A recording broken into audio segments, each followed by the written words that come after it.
করলো। আজকে আমরা আমাদের প্রজেক্ট ম্যানেজমেন্ট এন্ড ফাইন্যান্স কোর্সের লেকচার 7 নিয়ে আলোচনা করব। তো লেকচার 7 এর মেইন টপিক যেটা আজকে আমাদের হবে সেটা হচ্ছে project risk management. So project risk ম্যানেজমেন্টের মধ্যে আসলে একটা ভাইটাল সাব টপিক আজকে প্রজেক্টের জন্য, কারণ প্রজেক্ট যখন আমরা ডিলিং করব এখানে ডিফারেন্ট টাইপ অফ রিস্ক থাকে। সো প্রজেক্ট যখন আমরা স্টার্ট করব, সো ভেরি বিগিনিং আমাদেরকে যেটা করতে হয় যে আসলে একটা প্রজেক্ট যখন আমি ইমপ্লিমেন্ট করতে যাব কি কি ধরনের রিস্ক থাকে, এই রিস্ক গুলোকে খুঁজে বের করতে হয়। সো রিস্ক গুলো খুঁজে বের করে এবং রিস্ক গুলোকে প্রায়োরিটাইজ করতে হয় যে কিভাবে আমি কোন রিস্কটা কখন আমি হাই প্রায়োরিটিতে সলভ করবো অথবা কিভাবে টেক কেয়ার করব। তো এইভাবে প্রথমে আমি যেটা করব, প্রজেক্টের রিস্ক গুলো অ্যাসেস করবো, রিস্ক গুলো অ্যাসেস করে সেই রিস্ক থেকে একটা প্রায়োরিটি বের করে নিয়ে আসবো যে কোন রিস্কটা আগে এবং কোন রিস্কটা পরে আমরা টেক কেয়ার করবো। এখন এরপরে যেটা আসবে যে এই যে রিস্কটা অ্যাসেস করলাম, প্রায়োরিটি দিলাম, কিভাবে যখন এই রিস্কটা আমার প্রজেক্টের মধ্যে আমি ফেস করব তখন কিভাবে এই জিনিসগুলো টেক কেয়ার করব, কিভাবে রেসপন্স করব যে একটা রিস্ক সিচুয়েশনের মধ্যে।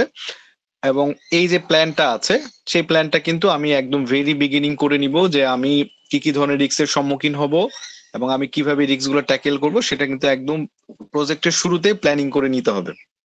এবং যখন আমি এক্সিকিউশন অথবা কাজ করতে যাব ফিল্ডে তখন কিন্তু আমি মনিটর করব রেগুলার বেসিসে যে আসলে কিভাবে আমি কি করব, যে যে প্ল্যান অনুযায়ী আমি আমার রিস্ক গুলোকে সাজিয়েছিলাম সেভাবে আসলে টেক কেয়ার করতে পারছি কিনা ডিউরিং দ্য অপারেশনের ক্ষেত্রে। সো আমাদের প্রজেক্ট রিস্ক ম্যানেজমেন্টের মধ্যে আমরা এই জিনিসগুলোই আজকে দেখার চেষ্টা করব। সো আমরা যদি চিন্তা করি যে আসলে এই পর্যন্ত আমরা কতটুকু আমাদের এই কোর্সের মধ্যে কভার করলাম। সো আমাদের ওভারঅল কোর্সের মধ্যে আমরা এখন পর্যন্ত যেগুলো গ্রিন কালার টপিক গুলো আমরা কভার করেছি, রেড কালার গুলো এখন আমরা টাচ করিনি। আর আজকে এই ইয়েলো কালার যেটা আছে সেই ইয়েলো কালারটা টেক কেয়ার করবো। সো আমরা যদি মোটা দাগে চিন্তা করি, তো আমাদের আজকের ক্লাসে আমরা প্রজেক্ট রিস্ক ম্যানেজমেন্টটা পড়বো, আর নেক্সট ক্লাসে আমরা প্রজেক্ট প্রকিউরমেন্ট ম্যানেজমেন্টটা পড়বো, আর তারপরে যে ক্লাসটা হবে সেই ক্লাসে আমরা stakeholder management, communication management এবং রিসোর্স ম্যানেজমেন্ট এই তিনটা একসাথে পড়বো। সো আলটিমেটলি যদি বলি বডি অফ নলেজের জন্য আমাদের অনলি তিনটা ক্লাস দরকার। So project management, body of knowledge, এর বাইরে আরো দুইটা টপিক নিয়ে আমরা একটু আলোচনা করব। সো একটা টপিক হবে হচ্ছে প্রজেক্ট সাস্টেনেবিলিটি, একটা প্রজেক্টের মধ্যে কিভাবে সাস্টেনেবিলিটিটা এনশিওর করা যায়। আর ফাইনাল ক্লাস যেটা হবে সেটা হচ্ছে ওভারঅল আমরা একটা প্রজেক্ট যখন কমপ্লিট হয়ে যাবে কিভাবে আমরা প্রজেক্টের ক্লোজিংটা রিপোর্ট আকারে কমপ্লিট করব। সো মোটা দাগে আমি যদি এখানে চিন্তা করি, আমাদের এই কোর্সটার জন্য আপাতত বডি অফ নলেজের জন্য আমাদের তিনটা ক্লাস এবং সাস্টেনেবিলিটির জন্য একটা ক্লাস, আর একটা থাকবে হচ্ছে আমার প্রজেক্ট রিপোর্ট রাইটিং এর জন্য। সো ওভারঅল 5টা ক্লাস থাকবে। সো এই 5টা ক্লাস মোটামুটি আমরা আমাদের কোর্সের জন্য মোটামুটি আশা করছি এখন কমপ্লিট হয়ে যাবে আশা করি। সো এর মাঝখানে আমরা এই ক্লাসের মাঝখানে হয়তো অথবা এক্সট্রা কোনো একটা ক্লাসে আমরা যেটা করব, আমরা এই যে বডি অফ নলেজ যেগুলো আছে, আমরা এখানে যে বডি অফ নলেজ যেটা বলছিলাম যে টোটাল 9টা এবং ইন্টিগ্রেশন ম্যানেজমেন্ট সহ টোটাল 10টা বডি অফ নলেজ আছে। সো আমরা আমাদের স্টুডেন্ট যারা আছে ক্লাসের মধ্যে প্রত্যেকে হয়তো 5 জন অথবা 6 জনের একটা গ্রুপ করে একটা টপিক দিয়ে দিব। সেটা হয়তো আমরা লটারি করে নিতে পারি অথবা র্যান্ডমলি আমি হয়তো আপনাদেরকে চুজ করে দিতে পারি। যে প্রজেক্ট স্কোপ ম্যানেজমেন্ট থেকে শুরু করে যখন আমাদের কোর্স এই সবগুলো কমপ্লিট হয়ে যায়, বিশেষ করে এই নেক্সট 3টা ক্লাসের মধ্যে এই 3টা যখন আমরা শেষ করে ফেলবো, এই রেড মার্কিং যে পার্টগুলো সেগুলো শেষ হয়ে যাওয়ার আগে আমি আপনাদেরকে চুজ করে দিব যে আসলে কোন বডি অফ নলেজের উপরে কোন স্টুডেন্টরা একটা প্রেজেন্টেশন দিবেন। সো সেই প্রেজেন্টেশনের উপর কিন্তু আমরা আমাদের এই কোর্সের যে বডি অফ নলেজ গুলো আছে সেগুলো আপনাদের কাছ থেকে বুঝে নিব যে আপনারা আসলে কতটুকু বুঝেছেন। সেটাকে আমরা অনেক সময় টিচ ব্যাক সেশনও বলি, যে পুরো ক্লাস ধরে আমি আপনাদেরকে শিখালাম। টিচ ব্যাক সেশন হচ্ছে আপনাদের কাছে পড়া নিয়ে নেওয়া, ছোটবেলার মতো আর কি। সো ওভারঅল আমাদের প্ল্যানটা এরকম। সো আজকের ক্লাসটা আমরা স্টার্ট করছি। সো আজকের ক্লাসের মধ্যে যেটা বলছিলাম যে আমাদের প্রজেক্ট রিস্ক ম্যানেজমেন্টের মধ্যে আমরা অ্যাজ ইউজুয়াল যেটা দেখি, আমাদের ওভারঅল প্রজেক্ট ম্যানেজমেন্টের মধ্যে যে প্রসেস গ্রুপ গুলো আছে 5টা প্রসেস গ্রুপের মধ্যে আমরা ভাগ করে থাকি। সো প্রজেক্ট রিস্ক ম্যানেজমেন্টের মধ্যে দেখেন আমাদের 3টা প্রসেস গ্রুপের মধ্যে কিছু কন্টেন্ট আছে, একটা হলো প্ল্যানিং, একটা এক্সিকিউশন এবং মনিটরিং এর মধ্যে 3টা কন্টেন্টস আছে। সো প্ল্যানিং এর মধ্যে অ্যাজ ইউজুয়াল আমাদের যেটা থাকে সেটা হলো আমরা কিভাবে এই রিস্ক ম্যানেজমেন্টটা প্ল্যান করব। দেখেন প্রত্যেকটা বডি অফ নলেজের মধ্যেই যখন আমরা প্ল্যানিং প্রসেস গ্রুপটা নিয়ে আলোচনা করি, ফার্স্ট পার্ট থাকে যে বডি অফ নলেজটা নিয়ে আমরা আলোচনা করছি সেটা প্ল্যান করা। সো যেহেতু এটা আমার project risk management, so first আসতেছে হলো প্ল্যান রিস্ক ম্যানেজমেন্ট। এরপর আমরা যেটা শিখবো সেটা হলো আইডেন্টিফাই রিস্ক। রিস্ক গুলোকে কিভাবে আমরা আইডেন্টিফাই করব, করার পরে সেই রিস্ক গুলোকে আমরা কোয়ান্টিটেটিভ অ্যানালাইসিস করব এবং কোয়ালিটেটিভ অ্যানালাইসিস করব। যখন কোয়ান্টিটেটিভ এবং কোয়ালিটেটিভ অ্যানালাইসিস করব, তারপরে আমরা কি করব, একটা রিস্ক প্ল্যান করব। সেই রিস্ক প্ল্যানিং এর পড়ার পরে, এটা কিন্তু ওভারঅল আমরা প্ল্যানিং ফেজের কথা বলছি, তার মানে প্রজেক্ট যখন আপনি স্টার্ট করবেন তখন এই কাজটা কমপ্লিট করতে হবে।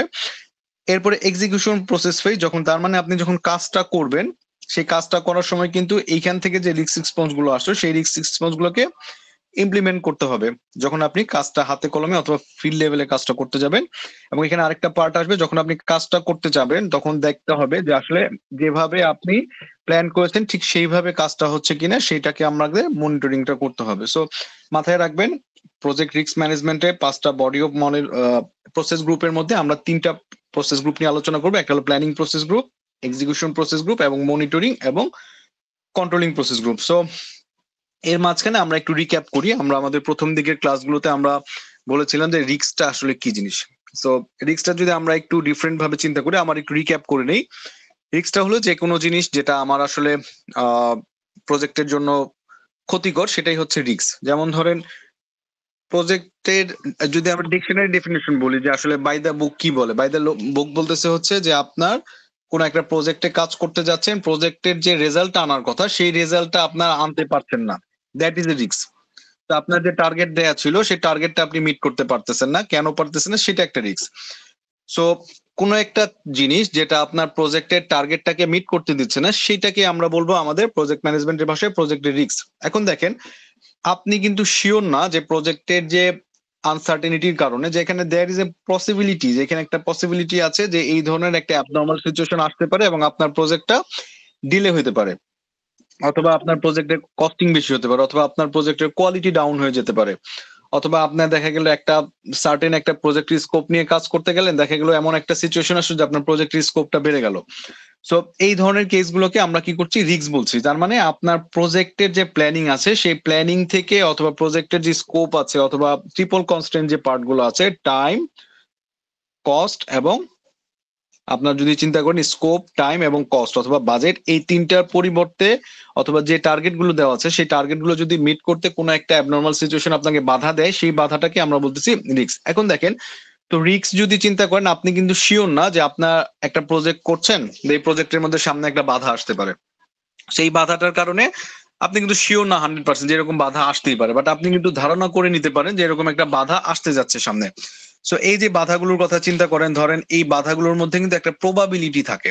সো আমরা যদি চিন্তা করি যে কোনো একটা ঘটনা 100% প্রবাবিলিটি যে ঘটনাটা ঘটবে, তাহলে কিন্তু সেটা রিস্ক হয় না, সেটাকে আমরা বলছিলাম ইস্যু বলতেছিলাম। ইস্যু মানে কি, যে ঘটনাটা ঘটবেই সেটা কিন্তু আপনার জন্য একটা ইস্যু। বাট যদি এরকম দেখে যে এই ঘটনা ঘটার সম্ভাবনা, অথবা এই ধরনের একটা রিস্ক, অথবা এই ধরনের একটা বাধাগ্রস্ত হওয়ার সিচুয়েশন আসবে যেটার সম্ভাবনা 90%, সেটাকে আমরা বলতেছি হচ্ছে রিস্ক। ঠিক আছে, যে একটা অ্যাবনর্মাল সিচুয়েশন ঘটার সম্ভাবনা কতটুকু, সেটাই হলো রিস্ক। যদি সার্টেইন হয় যে এই ঘটনাটা ঘটবেই, তখন কিন্তু সেটা রিস্ক থাকবে না, সেটাকে আমরা বলতেছি ইস্যু। সো এখন দেখেন, তার মানে আমরা যদি হিসাব করি, আপনার কোন একটা ঘটনা ঘটার সম্ভাবনা যদি 99.9% হয়, তাহলে সেটাকে আমরা বলতেছি 0 থেকে 99.9% যদি সম্ভাবনার মধ্যে থাকে, তাহলে সেটাকে আমরা বলতেছি রিস্ক। বা যদি ঘটনাটা ঘটার সম্ভাবনা 100% থাকে, তাহলে সেটা কিন্তু একটা ইস্যুর মধ্যে চলে আসে। এখন দেখেন, এই যে রিস্ক গুলো আছে, রিস্ক গুলো কিন্তু অনেক দুই ধরনের হয়। একটা হলো আপনার একটা এমন একটা ঘটনা ঘটলো আপনার প্রজেক্টের মধ্যে।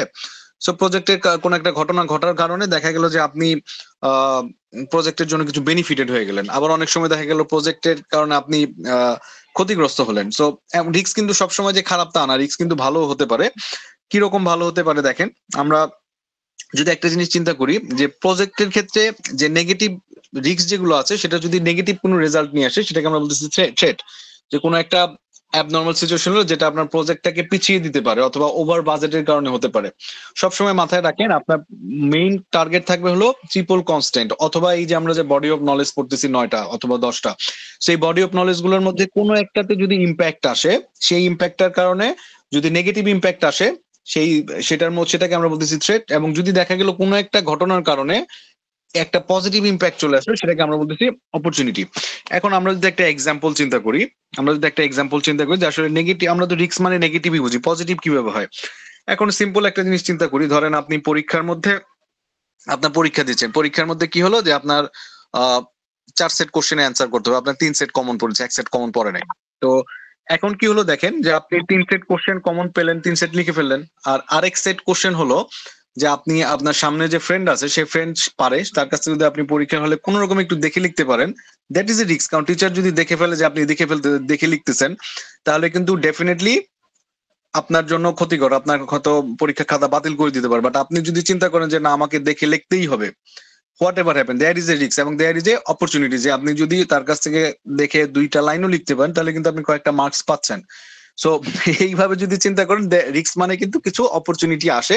সো এখন ডিপেন্ডস অন ইউ যে আপনি কোন রিস্কটা নেবেন। আর নেগেটিভ রিস্ক ডেফিনেটলি দেখেন, আপনি যদি রিস্ক শিওর সার্টেন জানেন যে আপনি পরীক্ষার খাতায় যদি অসৎ উপায় অবলম্বন করেন, আপনি নকল করেন, তাহলে সেক্ষেত্রে কিন্তু ডেফিনেটলি আপনার জন্য থ্রেট। কারণ এই রিস্কটা কি করবে, এই রিস্ক কিন্তু আপনার জন্য মোটামুটি ধরেই নিবেন যে এটা একটা, আসলে রিস্ক বলবো না আমি, এটা বলবো একটা ইস্যু, যে আপনি যদি নকল করতে যান তাহলে কিন্তু ধরা খাবেনি। সো এই ধরনের কাজগুলো নেগেটিভ থ্রেটের মতো পড়ে আর কি। আমি যদি আরেকটা এক্সাম্পল দিই যে পজিটিভ কনসিকুয়েন্সটা কিভাবে আসে। ধরেন আপনি একটা রিস্ক নিলেন যে কোনো একটা কারণে আপনি হাই টেকনোলজি একটা মেশিন নিয়ে আসতে চাচ্ছেন, এবং মেশিনটার দাম অনেক বেশি। তো রিস্ক হলো, যদি মেশিনটা আপনি চালু করতে পারেন, আপনার প্রজেক্টেড ডেডলাইন আপনি হয়তো 10% কমিয়ে আনতে পারবেন। সো প্রজেক্টেড টাইমলাইন যদি 10% কমিয়ে আনতে পারেন, তাহলে কিন্তু আপনি চিন্তা করেন আপনি হিউজ একটা সেভিংস করতে পারবেন। কারণ প্রজেক্টটার টার্গেট নিয়েছেন 1 বছর, তার মানে 12 মাস, তার মধ্যে যদি আপনি 1% কমিয়ে নিয়ে আসতে পারেন, তার মানে 1 মাস টাইম আপনি কমিয়ে নিয়ে আসতে পারবেন। সো আগে ডেলিভার করতে পারবেন, ম্যান পাওয়ার কম লাগবে, সবকিছু কম লাগবে। সো এখন রিস্ক হলো যে এই মেশিনটা যে আসলে পারফর্ম করবে কিনা। So that is a risk. এখন যদি আপনি চিন্তা করেন যে না, এই মেশিনটা 50% ক্ষেত্রে সম্ভাবনা আছে যেটা আপনাকে রেজাল্ট দিবে, তার মানে কিন্তু এটা একটা পজিটিভ রিস্ক। আবার যদি চিন্তা করেন যে না, এটা 10% পসিবিলিটি আছে যে এই জিনিসটা আপনাকে একটা রেজাল্ট দিবে, তার মানে কিন্তু এই জিনিসটা আপনার জন্য ক্ষতিকর। সো প্রবাবিলিটিটা অবশ্যই মাথায় রাখতে হবে, যে আপনি যদি শিওর থাকেন যে প্রবাবিলিটিটা 50%-এর উপরে যে আপনার পক্ষে আসবে রায়টা, তাহলে সেই ক্ষেত্রে আপনি কিন্তু এটা রিস্কটা নিতে পারেন। আর যদি দেখেন 50%-এর নিচে, সেই ক্ষেত্রে কিন্তু ডেফিনেটলি এটা একটা আপনার জন্য ব্যাড চয়েস। সো আমরা প্রজেক্টের ক্ষেত্রে কিন্তু এরকম সিচুয়েশন অনেক সময় পড়বো। সো খুবই সতর্কতার সহিত আমাদেরকে ডিসিশন নিতে হবে। সো এর বাইরেও আমরা প্রজেক্টের রিস্ক নিয়ে যখন আলোচনা করব, রিস্কের মধ্যে থেকে আরো কয়েকটা টার্ম চলে আসে, যেমন আমাদের আনসার্টেনিটি কন্টিনিউয়াম রিলেটেড রিস্কের সাথে ধরেন আমরা যখন রিস্ক নিয়ে ডিল করতে যাব, কিছু রিস্ক আছে যে আমরা জানি যে এই ঘটনাটা ঘটবে।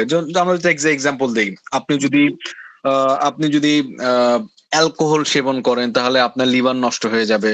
আপনি যদি পরীক্ষায় অসৎ উপায় অবলম্বন করেন, তাহলে আপনি এক্সপেল হয়ে যাবেন। সো এটা হলো নোন, মানে আপনি জানেন এই ঘটনাটা ঘটবে। সো আপনি জানেন যে এই ঘটনাটা ঘটবে, দ্যাট ইজ নোন। যে আপনি যদি অ্যালকোহল সেবন করেন, আপনার লিভার ড্যামেজ হবে। আপনি যদি পরীক্ষায় নকল করেন, তাহলে আপনি এক্সপেল হয়ে যেতে পারেন। সেটাকে আমরা বলি খুব সহজ, যেটা আপনি জানেন এটা হবেই। সো এরপরে আরেকটা পার্ট যেটা থাকে, সেটা যদি আমরা চিন্তা করি, নোন আননোন। নোন আননোন মানে হচ্ছে, দেখেন, নোন আননোন মানে হচ্ছে যে আপনি একটা জিনিস জানেন কিন্তু শিওর না যে আসলে কতটুকু ইম্প্যাক্টফুল ঘটনাটা করবে। ধরে নেন যে আপনি যখন প্রজেক্ট করতে যাচ্ছেন, আপনার প্রজেক্টের করার সময় আপনি দেখতে পারতেছেন, আপনি জানেন যে এই জায়গাটাতে আপনাকে যখন রাস্তার কাজ করতে যাচ্ছেন অথবা কোনো একটা বিল্ডিং করতে যাচ্ছেন, স্থানীয় চাঁদাবাজরা আপনার কাছে আসবে, আসলে আপনার তাদেরকে একটা ঘুষ দিতে হবে, কিন্তু আপনি শিওর না যে এটা কত পার্সেন্ট অথবা কয়জন লোক আপনার কাছে আসবে। এটা কি আপনার ধরেন একটা পার্টি থেকে আসবে, না 3টা পার্টি থেকে আসবে, নাকি যা আছে এলাকার যত ধরনের নেতা আছে, ছেসকা মাস্তান রাস্তান আছে, সবাই আপনার কাছে ঘুষ নিতে আসবে। বাট আপনি শিওর যে আপনার কাছে কেউ না কেউ আসবে চাঁদা নেওয়ার জন্য, বাট কয়জন আসবে, কি পরিমাণ নিয়ে আসবে, সেটা কিন্তু আপনি শিওর না।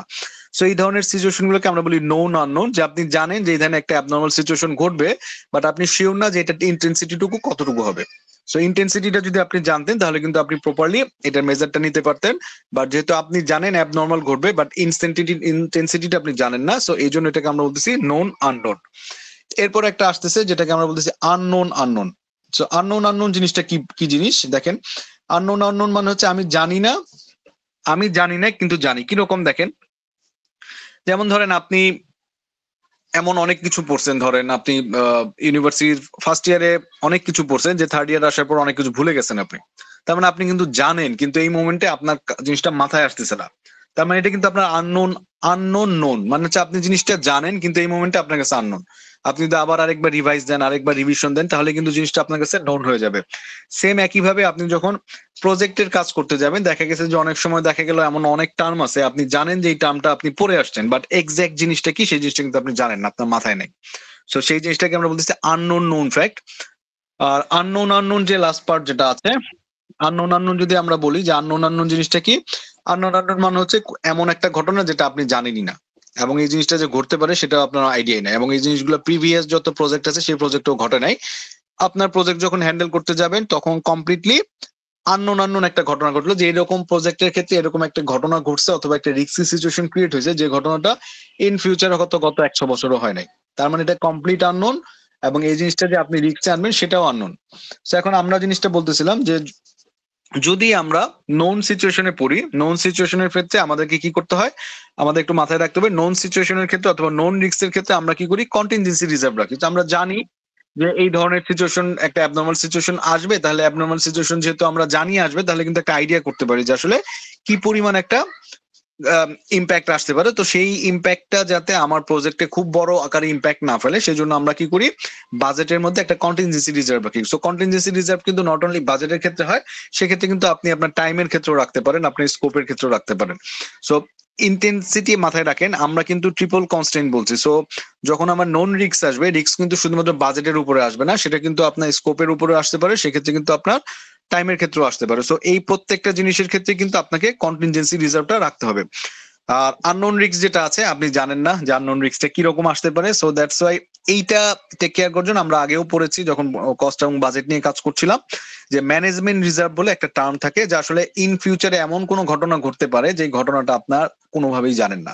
সো ইন দ্যাট কেস আমাদেরকে কি করতে হয়, ম্যানেজমেন্ট রিজার্ভটা রাখতে হয়। So এখন দেখেন এই যে রিস্ক গুলো আসে, রিস্ক গুলো আসলে সোর্স গুলা কি কি, কোন কোন সোর্স থেকে আমাদের রিস্ক গুলো জেনারেট হতে পারে। So আমরা যদি চিন্তা করি রিস্ক গুলা কিভাবে আসতে পারে, কোন সোর্স থেকে আসতে পারে, আমরা একটা সিম্পল জিনিস যদি মাথায় রাখি, আমরা যে বডি অফ নলেজ গুলো পড়ছি, আমাদের এখানে কিন্তু বডি অফ নলেজ যে 9টা অথবা 10টা বডি অফ নলেজ পড়ছি, সেই প্রত্যেকটা নলেজ এরিয়া থেকেই কিন্তু আমার রিস্কটা জেনারেট হতে পারে। যেমন আমি হয়তো প্রজেক্ট কোয়ালিটি ম্যানেজমেন্টটা পড়লাম, তার মানে প্রজেক্টের কোয়ালিটিটা যদি ঠিকঠাক মতো এনশিওর না করি, সেক্ষেত্রে কিন্তু আমার একটা রিস্ক আসতে পারে। কিরকম, যে আপনি আপনার প্রজেক্টের ক্ষেত্রে বলে দিলেন যে আপনি প্রজেক্ট কমপ্লিট করার পরে আপনার 1 বছর আপনি ওয়ারেন্টি দিচ্ছেন প্রোডাক্টের, অথবা আপনার সার্ভিসটার 1 বছর ওয়ারেন্টি দিচ্ছেন, কিন্তু দেখা গেল যে আপনি যদি প্রজেক্টের কোয়ালিটিটা ঠিকঠাক মতো মেনটেন করতে না পারেন, প্রোডাক্টের কোয়ালিটিটা ঠিক মতো এনশিওর করতে না পারেন, তাহলে কিন্তু সেক্ষেত্রে কি হবে, আপনাকে কিন্তু একটা রিস্কের মধ্যে থাকতে হবে যে আসলে এই ওয়ারেন্টি পিরিয়ডটা আপনি টেক কেয়ার করতে পারবেন কিনা। সো এর বাইরেও যদি আপনি চিন্তা করেন, শিডিউলের ক্ষেত্রে রিস্ক আসতে পারে। শিডিউলের ক্ষেত্রে কিরকম রিস্ক আসতে পারে, যেমন ধরেন আপনি ধরে নিয়েছেন যে প্রজেক্টটা আপনি অথবা প্রোডাক্টটা আপনি 6 মাসের মধ্যে দিবেন, এনশিওর করবেন, নতুন একটা প্রোডাক্ট মার্কেটে লঞ্চ করবেন 6 মাসের মধ্যে, অথবা কোনো একটা প্রজেক্ট কমপ্লিট করবেন 6 মাসের মধ্যে। সো দেখা গেল কোনো একটা অ্যাবনর্মাল সিচুয়েশনের কারণে বাংলাদেশে যেরকম আন্দোলন টান্দোলন হচ্ছে এখন, তো এরকম সিচুয়েশনের মধ্যে দেখা গেল মাঝখানে আপনি 2 মাস নাই হয়ে গেল, শিপমেন্ট টিপমেন্ট সব বন্ধ, তার মানে কিন্তু দেখেন এই যে ঘটনাটা ঘটলো একটা সিচুয়েশন, তো এই সিচুয়েশনের মধ্যে আপনি আসলে কিভাবে টেক কেয়ার করবেন। হ্যাঁ, এক্সকিউজ করতে পারবেন, অথবা যদি আপনার ক্লায়েন্ট আপনাকে বলে যে ঠিক আছে এই সিচুয়েশনটা আমি মেনে নিচ্ছি, বাট যদি ক্লায়েন্ট বলে যে না আমি তো আপনার সাথে এগ্রিমেন্টে আসছি 6 মাসে আপনি ডেলিভার করবেন, what ever the situation is, so in that case আপনাদেরকে কিন্তু এই রিস্ক গুলো মাথায় রেখে আপনার ওভারঅল প্ল্যান গুলো সাজাতে হবে। সো রিস্কের সোর্স গুলো মোটামুটি মাথায় রাখবেন, যে আমরা যে বডি অফ নলেজ গুলো পড়বো সেই প্রত্যেকটা বডি অফ নলেজ এরিয়া এক একটা রিস্কের জায়গা। সো আমরা যদি একটু ফরম্যাটিভ ওয়েতে দেখি যে আসলে কিভাবে আমি রিস্কটাকে মানে ডিভাইড করতে পারি। সো রিস্কটাকে আমরা আসলে একটা, বেশ কয়েকটা টাইপ আছে রিস্কের, তার মধ্যে যদি আমরা একটা বলি সেটাকে বলি effect base risk classification. So effect base risk ক্লাসিফিকেশনটা কি জিনিস, যেমন দেখেন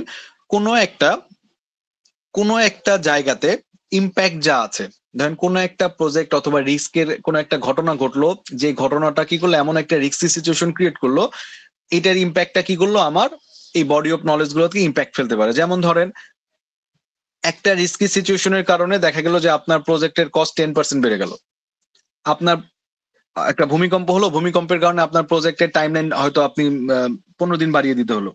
তার মানে কি রিস্কের এমন একটা ঘটনা যদি কোনো একটা ইম্প্যাক্টফুল হয়, কোনো একটা জিনিসের উপর ইফেক্ট ফেলে, আপনার প্রজেক্টের উপরে ইফেক্ট ফেলে, সেই ইফেক্টটাকে আমরা বলতেছি হচ্ছে effect based risk classification.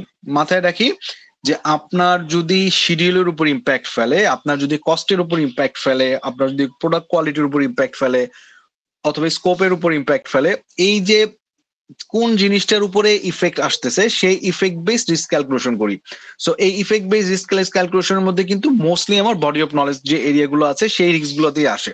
So মাথায় রাখেন ইফেক্ট বেস গুলো কি নর্মালি আমার রিস্কের কারণে যদি আমার বডি অফ নলেজ যে এরিয়া গুলো আছে সেটার উপর যদি ইফেক্ট আসে সেটাকে আমরা বলতেছি ইফেক্ট বেসড রিস্ক ক্লাসিফিকেশন। তার মধ্যে মেজর যে পার্টটা আসে সেটা হলো শিডিউল, কস্ট, কোয়ালিটি এবং স্কোপ বেসড রিস্ক ক্লাসিফিকেশন। এর বাইরে আরেকটা আসে সেটা হলো সোর্স বেসড রিস্ক ক্লাসিফিকেশন। তো সোর্স বেসড রিস্ক ক্লাসিফিকেশনের মধ্যে বেশ কয়েকটা পার্ট আছে। যেমন ধরেন আপনার কোন একটা প্রজেক্টের মধ্যে ইন্টারনাল যে সোর্স গুলো আছে সেই সোর্স গুলো থেকে আপনার রিস্ক আসতে পারে। এক্সটার্নাল ইন্টারনাল সোর্স গুলো কি কি আছে? ইন্টারনাল সোর্স গুলো আমরা অলরেডি জানি। অর্গানাইজেশনাল যে ইন্টারনাল কালচার আছে, এক্সটার্নাল কালচার গুলো আছে, আমরা এন্টারপ্রাইজ এনভায়রনমেন্টাল ফ্যাক্টরস, তারপর হচ্ছে অর্গানাইজেশন প্রসেস অ্যাসেট। সো এই জায়গাগুলো যখন পড়েছিলাম তখন কিন্তু আমরা ইন্টারনাল কোনগুলো প্রজেক্টের, এক্সটার্নাল কোনগুলো সেগুলো কিন্তু আমরা দেখেছি। সো এখান থেকে ইন্টারনাল এবং এক্সটার্নাল যে পার্ট গুলো আছে সেই পার্ট গুলো থেকে রিস্ক আসতে পারে।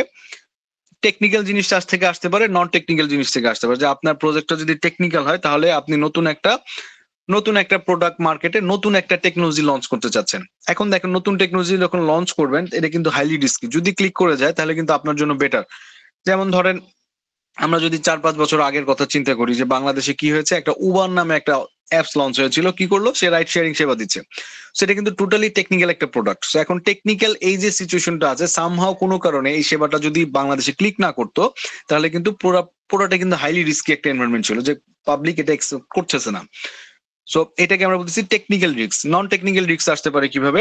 নন টেকনিক্যাল রিস্ক আসতে পারে যেমন আপনি সিম্পলি চিন্তা করতে পারেন যে আপনার যে ম্যানেজমেন্ট সিস্টেম যেটা আছে, যে আপনি খুব সুন্দর একটা ইন্ডাস্ট্রি চালাচ্ছেন বাট একটা প্রজেক্ট চালাচ্ছেন, সেই প্রজেক্টের মধ্যে যে নন টেকনিক্যাল যে জায়গাগুলো আছে সেই জায়গাগুলোতে আপনার অ্যালাইনমেন্ট গুলো ঠিক নাই। অ্যালাইনমেন্ট গুলো ঠিক না হওয়ার কারণে যেমন পারচেজ টিম থেকে আপনি সাপোর্ট পাচ্ছেন না, আপনি হয়তো ফাইন্যান্স টিম থেকে সাপোর্ট পাচ্ছেন না। সো এই যে পার্ট যেগুলো আছে সেই পার্ট গুলো থেকে আপনি কি করলেন, রিস্ক আসতে পারে। এবং এর বাইরেও যেটা আসতে পারে ইন্ডাস্ট্রি স্পেসিফিক রিস্ক আসতে পারে। কিরকম দেখেন, যে আপনি হয়তো এমন একটা প্রোডাক্ট অথবা প্রজেক্ট করতেছেন, সফটওয়্যার ডেভেলপ করতেছেন, যে সফটওয়্যারটা হয়তো করতে আপনার 6 মাস সময় লাগবে। সো আপনি 3 মাস কমপ্লিট করে ফেলেন, তার আগেই দেখলেন যে আসলে এই নতুন একটা টেকনোলজি ডেভেলপ হয়ে গেছে। নতুন টেকনোলজি ডেভেলপ হয়ে যাওয়ার কারণে আপনি যে সফটওয়্যার অথবা যে সিস্টেমে কাজ করতেছেন সেই প্ল্যাটফর্মটাই এখন ভ্যানিশ হয়ে গেছে, প্ল্যাটফর্মটাই আর নাই। তার মানে কিন্তু এটা একটা আপনার জন্য একটা রিস্ক। এর বাইরেও জেনেরিক নামে একটা রিস্ক থাকে। জেনেরিক মানে হচ্ছে এর বাইরে যে পার্ট গুলো থাকে সবগুলোকে আমরা বলতেছি জেনেরিক রিস্ক। কারণ আমরা যেগুলো বললাম এইটা হলো মেজর, মোটা দাগে এইগুলোই হচ্ছে সোর্স গুলো আসে, এবং এর বাইরে বাকি যা থাকবে সেগুলোকে আমরা বলতেছি জেনেরিক রিস্ক।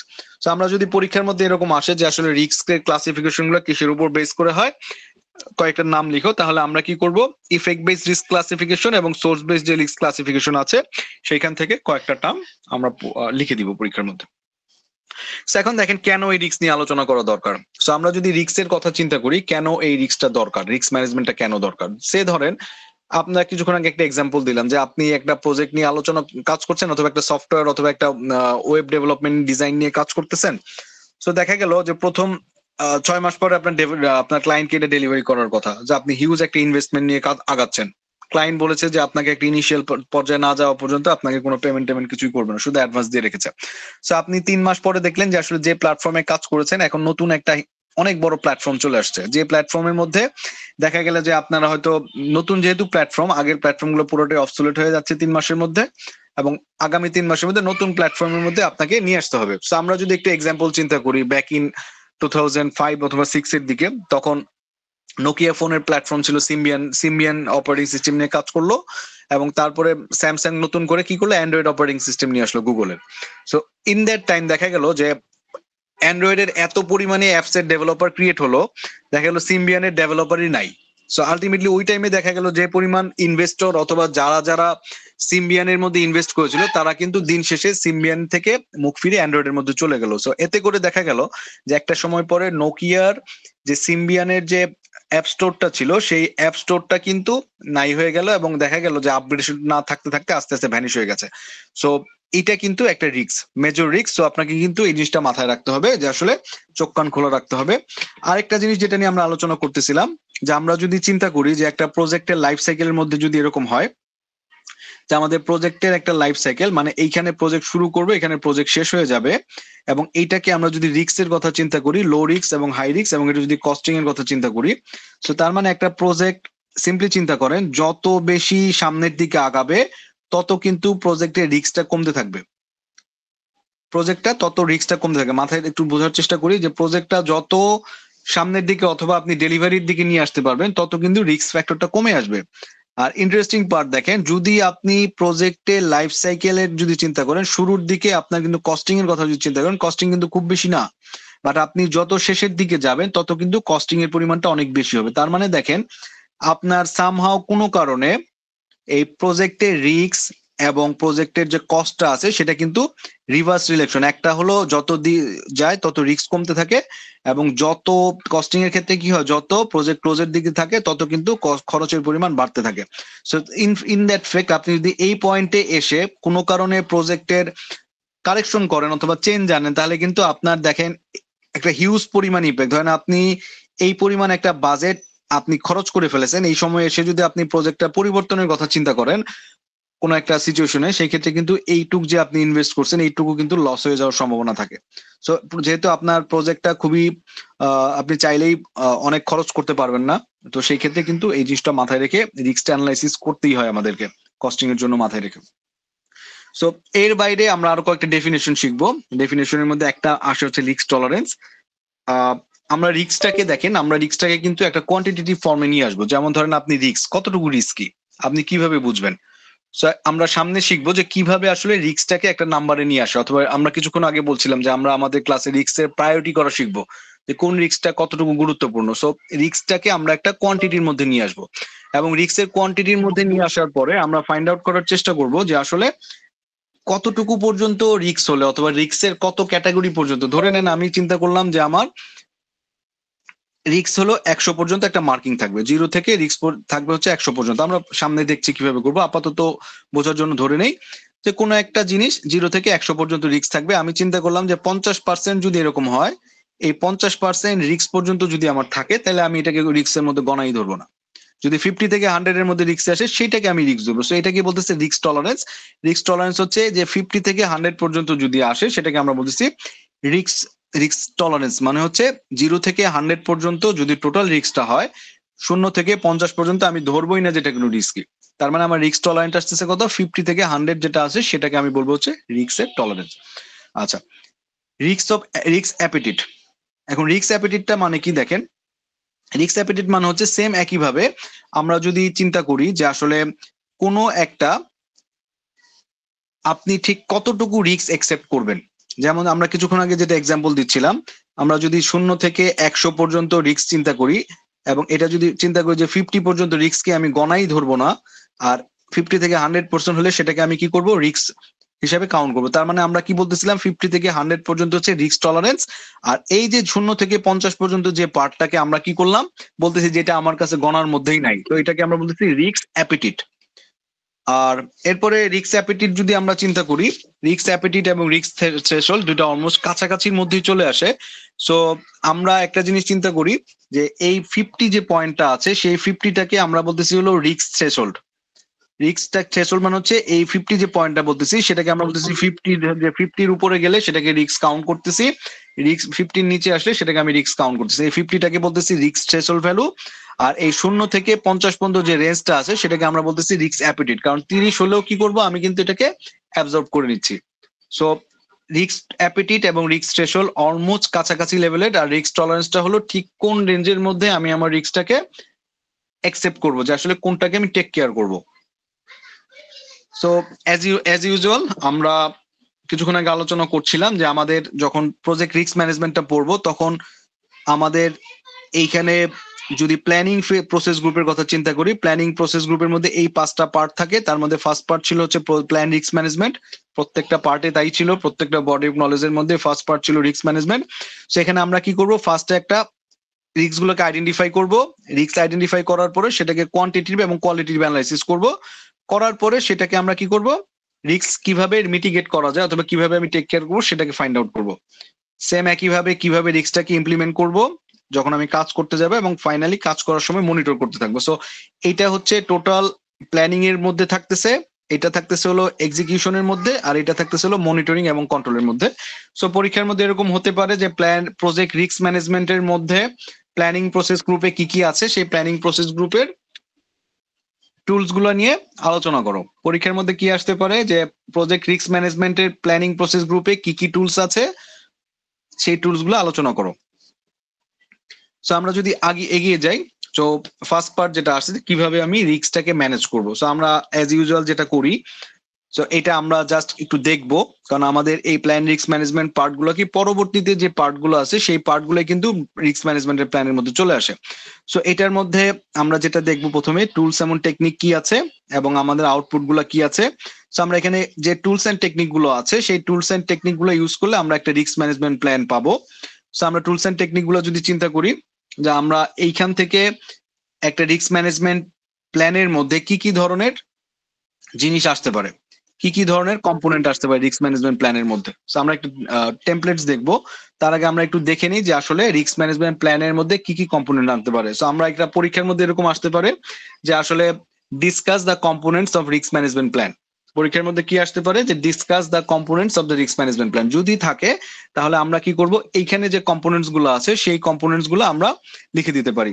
সো এই কম্পোনেন্টস গুলা আমরা যদি লিখে দেই সেটাও হবে। আমরা একটু এখানে এক্সপ্লেনেশন গুলো দিয়েছি যে আসলে কি কি ধরনের কম্পোনেন্টস গুলো আছে, কি কি ধরনের কম্পোনেন্টস গুলো আছে এবং এই কম্পোনেন্টস গুলো আসলে কি যে কোন কোশ্চেন গুলোর আনসার দেয়। সো আমি মেথোডোলজি বলতে আসলে কি বোঝাচ্ছি। সো এখন ধরেন আমি যখন চিন্তা করবো যে প্ল্যান রিস্ক ম্যানেজমেন্ট করবো, আসলে আমি কোন টুলস এন্ড টেকনিক্সটা ফলো করব। সো আমরা যদি চিন্তা করি যে আসলে আমি যখন রিস্ক ম্যানেজমেন্টের প্ল্যান করব, কোন টুল মেথোডোলজিটা আমি ফলো করবো। সো মেথোডোলজি কোনটা ফলো করবো সেটা কিন্তু আমরা সামনে আমরা দেখবো। সো মাথায় রাখতে হবে যে আসলে কোন মেথোডোলজিটা ফলো করবো সেটা কিন্তু আমার এই প্ল্যানিং এর ফেজে লিখে রাখতে আমাকে ফাইনাল করতে হবে। রুলস অ্যান্ড রেসপন্সিবিলিটি, কে কোন কাজটা করবে যখন কোনো একটা অ্যাবনর্মাল সিচুয়েশন ক্রিয়েট হবে। ধরেন আপনি একটা রিস্কি সিচুয়েশনে পড়ে গেলেন, সো এই রিস্ক সিচুয়েশনের মধ্যে কে কার দায়িত্বটা কি হবে, কে কোন কাজটা করবে।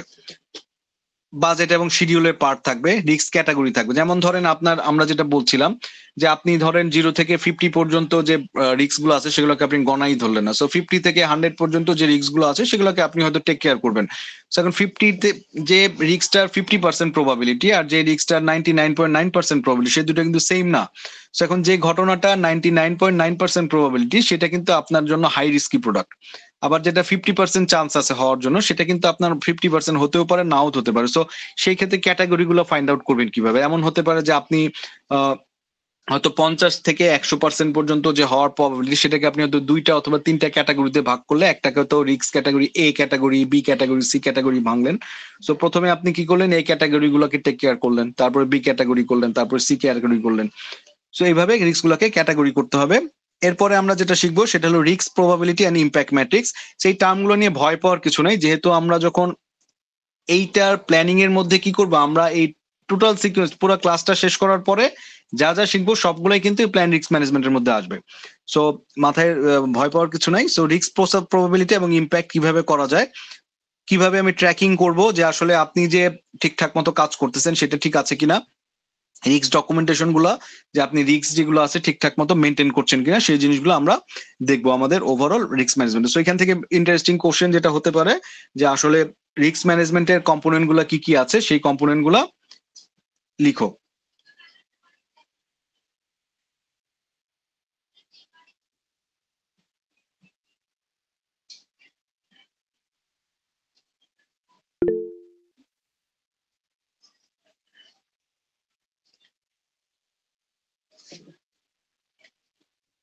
সো আমরা যদি একটা ডামি দেখি, আমরা যদি একটা ফরম্যাট দেখি,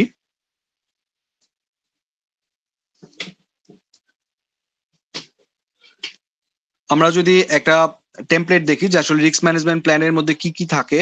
সো রিস্ক ম্যানেজমেন্ট প্ল্যানের মধ্যে নর্মালি আমরা যেটা আলোচনা করলাম যে আসলে অ্যাজ ইট ইজ একটা ফরম্যাট থাকবে এরকম রিস্ক ম্যানেজমেন্ট প্ল্যানের।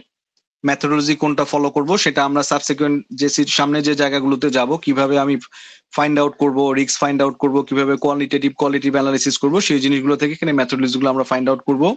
Rules and responsibility, risk category গুলা যেগুলো আলোচনা করলাম, রিস্ক ম্যানেজমেন্টের ফান্ডিং, বাজেট কোত্থেকে আসবে, কন্টিনজেন্সি প্রোটোকল, যে এই ধরনের রিস্ক যখন আসবে তখন আপনি কত টাকা খরচ করবেন অথবা কিভাবে খরচ করবেন, কতদিন পর পর টেক কেয়ার করবেন, স্টেক হোল্ডারের রিস্ক টলারেন্সের ভ্যালু কতটুকু আসছে, কিভাবে আপনি অডিট করবেন, এই পার্টগুলো আসবে। সো এই জিনিসগুলো নিয়ে ভয় পাওয়ার কিছু নেই, এই ফরম্যাটটা আপনারা ফলো করতে পারেন। সো এই ফরম্যাটটা দেখাচ্ছি আমরা জাস্ট আপনাদের আইডিয়া করার জন্য। আমরা যখন এই ক্লাসটা শেষ করব তখন জিনিসটা আরো ক্লিয়ার হয়ে যাবে। সো প্ল্যান রিস্ক ম্যানেজমেন্টের মধ্যে যে কম্পোনেন্ট গুলো আছে সেই কম্পোনেন্ট গুলো অবশ্যই আপনাকে থাকতে হবে। এরপরে আমরা যেটা করব সেটা হলো রিস্কটাকে আইডেন্টিফাই করতে হবে। আসলে আমরা এতক্ষণ প্ল্যান করলাম যে যদি আমাদের রিস্ক গুলো আসে, রিস্ক গুলো আমরা কিভাবে ম্যানেজ করব। সো রিস্ক গুলো ম্যানেজ করার প্ল্যান করে ফেললাম, আমি কিন্তু জানি না যে আসলে কিভাবে রিস্ক গুলো ম্যানেজ করতে হবে অথবা টেক কেয়ার করতে হবে। বাট অ্যাজ ইট ইজ আমি সবসময় ক্লাসে বলে আসি যে আমাদের এখানে এই কোর্সটা ধরে নেয় যে আপনি সবকিছু জানেন, দ্যাটস ওয়াই প্ল্যানিংটা আগে রাখে এবং বাকি পার্ট গুলো আস্তে আস্তে আসে। সো আমরাও কোর্সটা ওইভাবেই আগাচ্ছি। সো এখন দেখেন একদম ফার্স্ট পার্ট হলো আপনি কোনটাকে রিস্কি বলবেন, কোনটাতে রিস্কি বলবেন না। সো এই রিস্কি এবং রিস্কি না বলার জন্য আমরা এখানে যেটা করব, আমরা এখানে কয়েকটা টুলস এন্ড টেকনিক আছে, সেই টুলস এন্ড টেকনিক গুলো দেখবো। সো এই টুলস এন্ড টেকনিক গুলো আমাদেরকে হেল্প করবে যে কোনটা আসলে রিস্কি এবং কোনটা নন রিস্কি। সো আমরা যদি এখানে চিন্তা করি যে আসলে যে টুলস এন্ড টেকনিক গুলো আছে তার মধ্যে একটা পার্ট যেটা আছে সেটাকে আমরা বলতেছি ইনফরমেশন গ্যাদারিং টেকনিক। যে যখন আমরা রিস্ক আইডেন্টিফাই করব, আমরা ইনফরমেশন গ্যাদারিং টেকনিক্স এর মধ্যে কয়েকটা টুলস আছে, একটা হলো ব্রেইন স্টর্মিং, আর একটা হলো ডেলফি টেকনিক, ইন্টারভিউইং টেকনিক এবং root cause analysis technique. So আমরা যদি একটু চিন্তা করি যে আসলে ব্রেইন স্টর্মিংটা মানে কি। ব্রেইন স্টর্মিং মানে হচ্ছে অ্যাজ ইট ইজ যে আমরা বলছিলাম যে ব্রেইন স্টর্মিং যখন আপনি করতে যান, ধরেন আপনি কোনো একটা সেশনে রিস্ক অ্যানালাইসিস করতে চাচ্ছেন, রিস্ক অ্যানালাইসিস করার জন্য 4 জন অথবা 5 জনের একটা টিম নিয়েছেন। যখন প্রজেক্টের প্ল্যান করবেন, প্রজেক্টের প্ল্যান করার জন্য 4 থেকে 5 জনের একটা টিমকে আপনি একটা জায়গাতে সবাইকে একসাথে বসালেন, বসানোর পরে একজন ওই 4 থেকে 5 জনের মধ্যে একজন ফ্যাসিলিটেটর নিলেন যে এই ব্রেইন স্টর্মিং সেশনটা টেক কেয়ার করবে। সো এখন এই টেক কেয়ার করার পরে যেহেতু already they are expert, so brain storming session থেকে তারা কিন্তু ধরেন স্কোপ রিলেটেড যে রিস্ক গুলো জেনারেট হতে পারে, টাইম রিলেটেড যে স্কোপ গুলো জেনারেট হতে পারে, তারপর হচ্ছে বাজেট রিলেটেড যে স্কোপ প্রবলেম গুলো অথবা রিস্ক গুলো জেনারেট হতে পারে, সেই রিস্ক গুলো কিন্তু তারা ব্রেইন স্টর্মিং করে বের করে দিতে পারে। যেমন ধরেন আপনি চিন্তা করেন যে আপনি আজকে ইউনিভার্সিটিতে আসবেন, সো ইউনিভার্সিটিতে আসার সময় আপনার কি কি ধরনের রিস্ক ফেস করতে হবে। সো যেহেতু আপনি অলরেডি জিনিসটা জানেন, কারণ আপনি প্রতিদিন এই কাজটা করে আসতেছেন, সো অ্যাজ ইট ইজ আপনি যখন প্রজেক্টটা করতে যাবেন, প্রজেক্টটা করতে গেলে আপনি কিন্তু পুরো জিনিসটা আপনি জানবেন যে আসলে যে প্রজেক্টটা করতেছে সে কিন্তু খুব ভালো মতো জানে যে আসলে কোন ধরনের রিস্ক গুলো প্রজেক্টে জেনারেট হয়। যেমন ধরেন আপনি একটা জিনিস চিন্তা করেন, আপনি একটা সাব স্টেশন বসাতে চাচ্ছেন, সো সাব স্টেশন বসানোর জন্য আপনার কি কি ধরনের রিস্ক আসতে পারে। সো সাব স্টেশন বসানোর জন্য আপনার কি কি ধরনের রিস্ক আসতে পারে, যেমন ধরেন আপনি এমন হতে পারে যে আপনি যে এইচটি কেবল গুলো বসালেন, সেই এইচটি কেবল গুলো যদি খুব ভালো মানের না হয় তাহলে কিন্তু আপনার ইনসুলেশন রেজিস্ট্যান্সটা কম হবে এবং দেখা গেল হয়তো তার পুড়ে যেতে পারে, অথবা উপরে যে ইনসুলেশনটা আছে তারটা পুড়ে যেতে পারে। তারপর যদি এরকম হতে পারে ট্রান্সফরমারের ধরনের কি কি রিস্ক থাকতে পারে, ট্রান্সফরমার যে কুলিং সিস্টেম যেটা আছে সেটা হয়তো প্রপারলি নাও হতে পারে, ঠিক থাকতে পারে। সো এই ধরনের সিস্টেম গুলোর ক্ষেত্রে আপনি প্রত্যেকটা পার্ট বাই পার্ট ধরে ধরে কোন জায়গাতে কি রিস্ক গুলো আছে সেই রিস্ক গুলো ব্রেন স্টর্মিং করতে হবে এবং সেটাকে রুট ডাউন করতে হবে। এখন এখানে আরেকটা পার্ট সবসময় মাথায় রাখবেন, ব্রেন স্টর্মিং সেশনের সময় আমরা কিন্তু কোয়ালিটি মেটার করি না, আমরা কোয়ান্টিটি মেটার করি। একটু মাথায় রাখবেন, ব্রেন স্টর্মিং যখন করবেন মানে আমরা যখন আইডিয়া জেনারেট করতে যাই, আইডিয়া জেনারেট করার সময় কিন্তু আমরা কোয়ালিটিতে ফোকাস করি না, আমরা কোয়ান্টিটিতে ফোকাস করি। যেমন ধরেন আপনি যদি কোয়ালিটেটিভ অথবা খুব ভালো কোয়ালিটির আইডিয়া জেনারেট করতে যান তাহলে দেখা গেল যে আপনার একটা অথবা দুইটা আইডিয়া জেনারেট হয়। বাট আপনি যদি চিন্তা করেন যে আপনি উল্টাপাল্টা ধরনের অনেক কিছু আইডিয়া জেনারেট করতে চান, তখন কিন্তু আপনাকে কোয়ান্টিটিতে যেতে হবে। হয়তো আপনি উল্টাপাল্টা আইডিয়া জেনারেট করতেছেন, 20টা আইডিয়া জেনারেট হলে 20টার মধ্যে হয়তো আপনি হয়তো কোয়ালিটেটিভ আইডিয়া জেনারেট করলে হয়তো 2টার বেশি হতো না। সেই যে 20টা জেনারেট করলেন, সেই 20টার মধ্যে থেকে হয়তো এমনও দুই একটা আইডিয়া বের হয়ে যেতে পারে যেটা হয়তো খুব চমৎকার জিনিস ক্রিয়েট করে ফেলতে পারে। যেমন ধরেন আমরা যদি সিম্পল একটা জিনিস চিন্তা করি, আমাদের ব্রেইন স্টর্মিং সেশনের মধ্যে একটা মেজর পার্ট হলো অ্যাজাম্পশনকে চ্যালেঞ্জ করা। অ্যাজাম্পশনকে চ্যালেঞ্জ করলে কি হয়, আমাদের আইডিয়া গুলো খুব দ্রুত সলিউশন আসে অথবা বিভিন্ন ধরনের রিস্ক টেকিং ক্যাপাবিলিটি গুলোকে আমরা টেক কেয়ার করতে পারি। কিরকম দেখেন, আমরা এক সময় যদি আমরা চিন্তা করি, আমরা যদি 50 বছর আগের কথা চিন্তা করি, সবাই নিচ থেকে উপরে ওঠার জন্য সিঁড়ি ব্যবহার করতো। সো আমরা ধরেই নিয়েছিলাম যে নিচ থেকে উপরে ওঠার জন্য হয় মই ইউজ করতে অথবা সিঁড়ি ইউজ করতে হবে, এর বাইরে কিন্তু আমরা চিন্তা করতে পারি নাই। এবং আমরা কি করতাম, আমরা সবকিছু ফিক্স রাখতাম, আমরা নিজে উঠে চলে যেতাম। কিন্তু কোনো একজন হয়তো এটাকে অ্যাজাম্পশনটাকে চ্যালেঞ্জ করলো যে কেন আমরা কেন উঠবো, সিঁড়িটাকে যদি উঠাতে পারি তাহলে তো আমার পরিশ্রমটা কমে গেল। তার মানে দেখেন আপনার তথাগত যে পদ্ধতিগুলো আছে পদ্ধতিটাকে আপনি যদি চ্যালেঞ্জ করেন, যেটাকে আমরা বলি চ্যালেঞ্জ অ্যাজাম্পশনকে চ্যালেঞ্জ করা, যেটা আমি ধরে নিয়েছি হবে সেটাকে চ্যালেঞ্জ করা। সো এই চ্যালেঞ্জ অ্যাজাম্পশন যখন আমি করব অথবা অ্যাজাম্পশনকে যখন চ্যালেঞ্জ করব তখন কিন্তু নতুন আইডিয়া জেনারেট হবে, যেটা কিন্তু আপনি যখন কোয়ালিটি আইডিয়ার মধ্যে যাবেন তখন কিন্তু এই জিনিসগুলো করা যাবে না।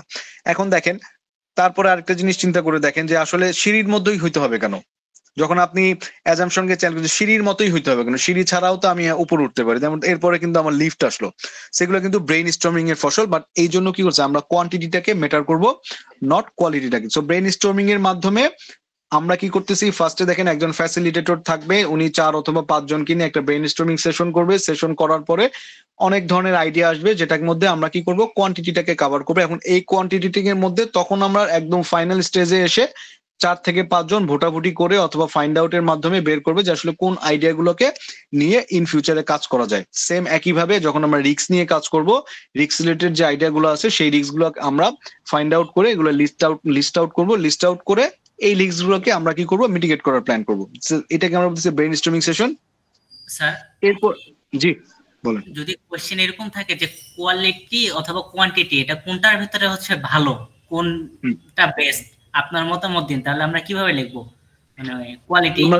আমরা যখন ব্রেইন স্টর্মিং সেশন করি, ব্রেইন স্টর্মিং সেশনের মধ্যে আমার কোয়ান্টিটি ম্যাটার্স, কোয়ালিটি ম্যাটার্স না। বুঝতে পারছি? জি স্যার। ওকে, আপনার এখানে নাম্বারটা ম্যাটার্স, আপনি কতগুলো আইডিয়া জেনারেট করতেছেন। আপনি যদি 20টা আইডিয়া জেনারেট করতে পারেন সেই জিনিসটা অনেক ভালো একটা গুড কোয়ালিটি আইডিয়া জেনারেশনের মধ্যে, কারণ একটা গুড কোয়ালিটি আইডিয়া কি ওই 20টার মধ্যেই পড়ে যাবে আপনার আইডিয়ার মধ্যে। বুঝতে পারছি? সো এরপরে ব্রেইন স্টর্মিং সেশনের বাইরে রিস্ক আইডেন্টিফিকেশনের জন্য আরেকটা টেকনিক আছে যেটাকে আমরা বলতেছি Delphi technique. So Delphi techniques এর মধ্যে যেটা আসে, যেমন ধরেন নর্মালি ব্রেইন স্টর্মিং সেশনের মধ্যে কি হয় যে আমি আপনাকে ওপেন করে দিয়েছে যে আপনি যা খুশি যেরকম খুশি আইডিয়া করতে পারেন, আইডিয়া জেনারেট করতে পারেন, যত রকম খুশি আইডিয়া জেনারেট করতে পারেন। কিন্তু ডেলফি টেকনিকের মধ্যে কি হচ্ছে একটা কমন থিম দেওয়া থাকে। সে ধরেন আপনি যখন কোনো আইডিয়া জেনারেট করতে যাবেন, আইডিয়া ধরেন একজন ফ্যাসিলিটেটর থাকলো, সে এই টপিকের উপর হাইলি এক্সপার্ট, ধরেন রিস্ক রিলেটেড আপনি একটা সেশন করতেছেন যেখান থেকে আপনি রিস্ক ফাইন্ড আউট করতে যাচ্ছেন। তার মানে এই ডেলফি টেকনিকের মধ্যে এই রিলেটেড প্রজেক্ট আমরা ব্রেইন স্টর্মিং সেশনে কি করেছি, এই প্রজেক্টের ইন্টারনাল লোকগুলোকে ইনভলভ করেছি। আর ডেলফি টেকনিকের মধ্যে কি করেছি যে এই প্রজেক্ট এর ইন্টারনাল এবং এক্সটার্নাল যত ধরনের এক্সপার্ট আছে যাদেরকে আমার মনে হয় যে তারা এই রিস্ক এর মধ্যে আমাকে হেল্প করতে পারবে অথবা রিস্ক আইডেন্টিফিকেশনের জন্য হেল্প করতে পারবে, তাদেরকে কিন্তু আমরা এই জায়গাটাতে নিয়ে আসতে পারি। সো মাথায় রাখেন ব্রেইন স্টর্মিং সেশন হলো ইন্টারনাল প্রজেক্টের ইন্টারনাল মেম্বারদেরকে নিয়ে brain storming session. Delphi technique হলো ইন্টারনাল প্লাস এক্সটার্নাল দুইটা টিমকে নিয়ে হচ্ছে ডেলফি টেকনিক করা হয়। এখন দেখেন ডেলফি টেকনিকে আরেকটা পার্ট হলো, ধরেন আমরা ব্রেইন স্টর্মিং সেশনে ধরে নেন একটা সেশন করলাম, 50টা আইডিয়া পেলাম। 50টা আইডিয়া পাওয়ার পরে তখন আমরা কি করলাম, এটাকে সর্ট আউট করে হয়তো 5টা নিলাম আমরা। সো 5টা নেওয়ার পরে কিন্তু আমরা ক্লোজ করে ফেললাম। এরপরে যেটা আছে ডেলফি টেকনিক কি করতেছে, ব্রেইন স্টর্মিং সেশন যখন ক্লোজ করে ফেললো, ডেলফি টেকনিক হলো আরেক স্টেপ আগাচ্ছে। ধরেন আপনি 20টা আইডিয়ার মধ্যে আপনাদের ফার্স্ট স্টেজে মনে হয় 5টা আইডিয়া কাজ করার মতো। সো এখন এই 5টা আইডিয়ার মধ্যে অথবা 5টা রিস্কের মধ্যে তখন বাকি যারা এক্সপার্ট আছে তারা আবার ভোটাভুটি করতে থাকে, ভোটাভুটি করার পরে একটা মিনিমাম থ্রেশহোল্ড দেওয়া থাকে যে আপনার ভোটাভুটি করার পরে যদি অ্যাটলিস্ট 30% লেভেলের 30% এক্সপার্টের অথবা 30% মেম্বারের ভোট যদি না পায় কোনো আইডিয়া, তাহলে সেই ভোটটাকে অথবা সেই আইডিয়াটাকে আপনারা বাদ দিয়ে দিতে পারবেন, যেটাকে আমরা বলতেছি ডেলফি টেকনিক। ব্রেইন স্টর্মিং কি যা আছে সব চলে আসে, ডেলফি টেকনিক বলতেছে যে আইডিয়া যেগুলো আছে সেই আইডিয়াগুলোর মধ্যে 30% অথবা আপনি থ্রেশহোল্ড ঠিক করে দিলেন যে অ্যাটলিস্ট 50% যে মেম্বার আছে তাদের অ্যাটলিস্ট ভোট থাকতে হবে আইডিয়ার পিছনে, তাহলে আপনি আইডিয়াটাকে নিতে পারবেন।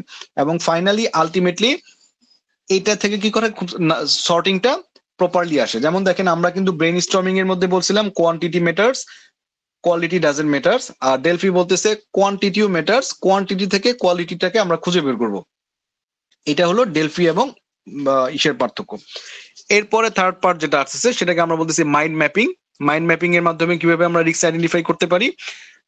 যেমন ধরেন মাইন্ড ম্যাপিং মানে হচ্ছে, ধরেন আপনি একটা জিনিস চিন্তা করে দেখতে পারেন যে আপনি পরীক্ষা দিতে আসছেন। সো পরীক্ষা দিতে আসার পরে কি হলো যে আপনি সামহাও কোনো কারণে আপনার পরীক্ষায় লেট হয়ে গেল। সো পরীক্ষায় লেট হয়ে গেলে কি হবে? সো পরীক্ষায় লেট হয়ে গেলে আপনার ধরেন আপনি আধা ঘন্টা লেট করে আসছেন, সো আপনি কিন্তু পরীক্ষায় আধা ঘন্টা লেটটা হয়তো আধা ঘন্টা কাভার করতে পারেন এই পরীক্ষার হলে লিখে। তাহলে এই পরীক্ষার আধা ঘন্টা লেটের জন্য আপনার এরপরে কি রিস্ক আসতে পারে? আপনি হয়তো আধা ঘন্টার অ্যান্সারটা দিতে পারলেন না, আধা ঘন্টার অ্যান্সার যদি দিতে না পারেন তাহলে আপনার কি হবে? আপনার সিজিপিএ কম আসবে, সিজিপিএ কম যদি আসে তাহলে কি হবে?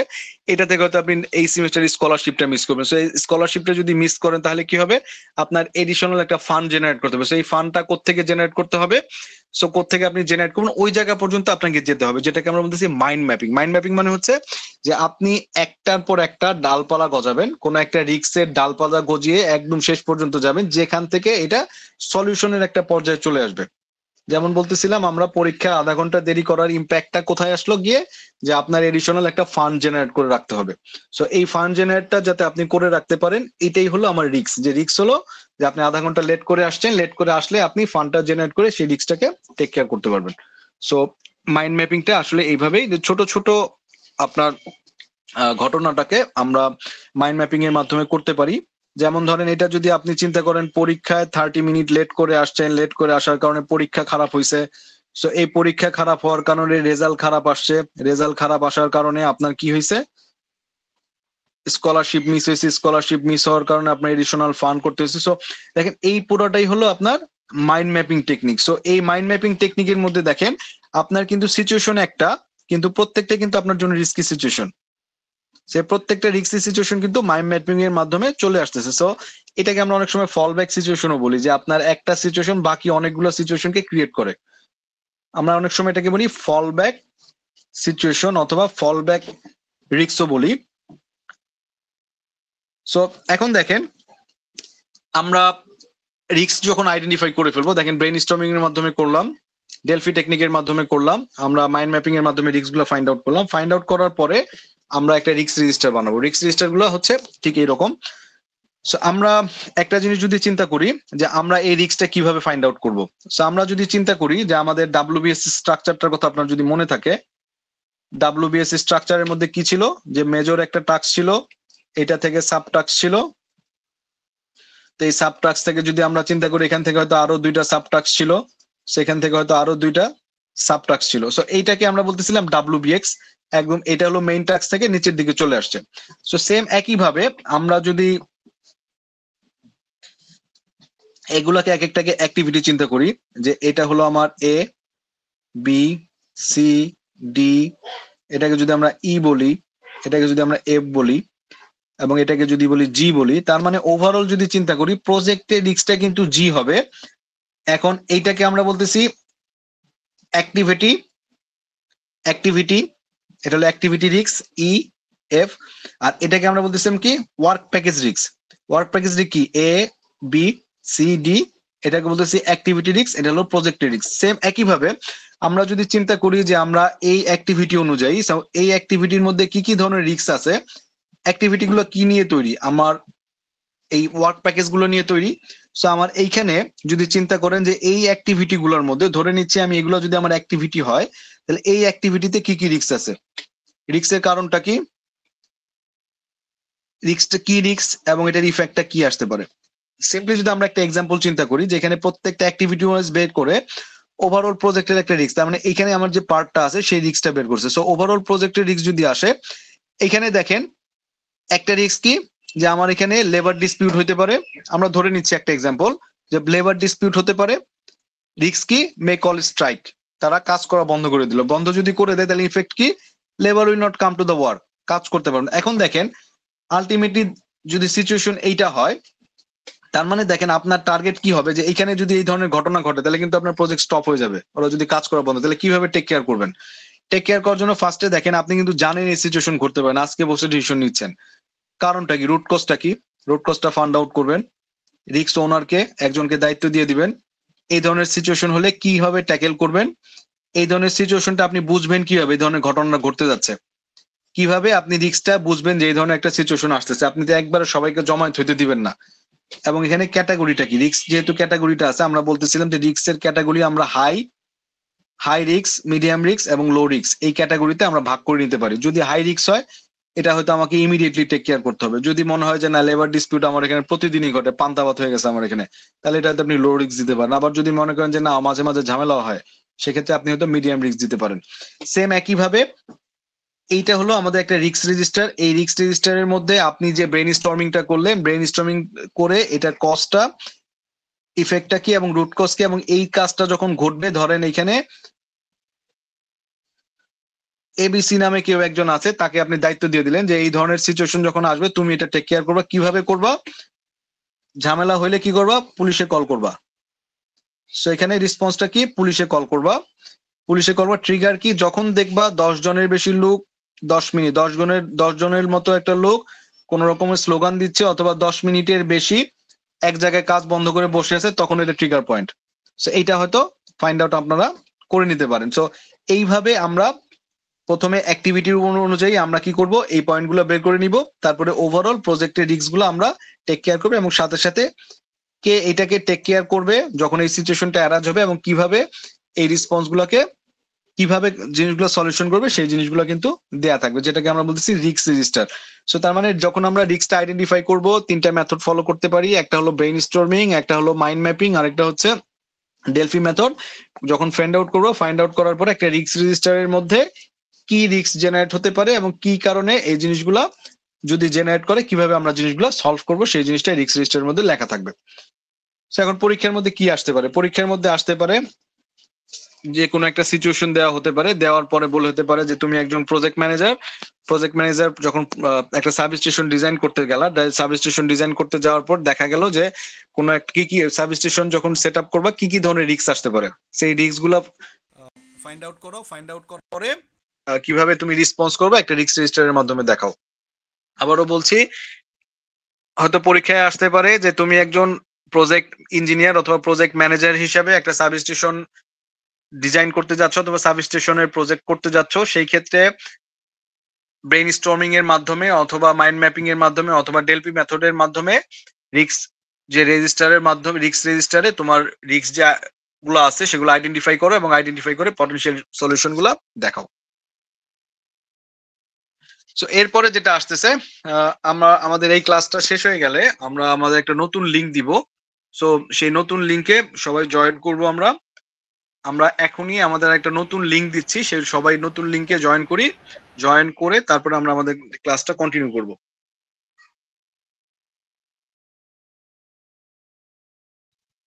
আসসালামু আলাইকুম স্যার।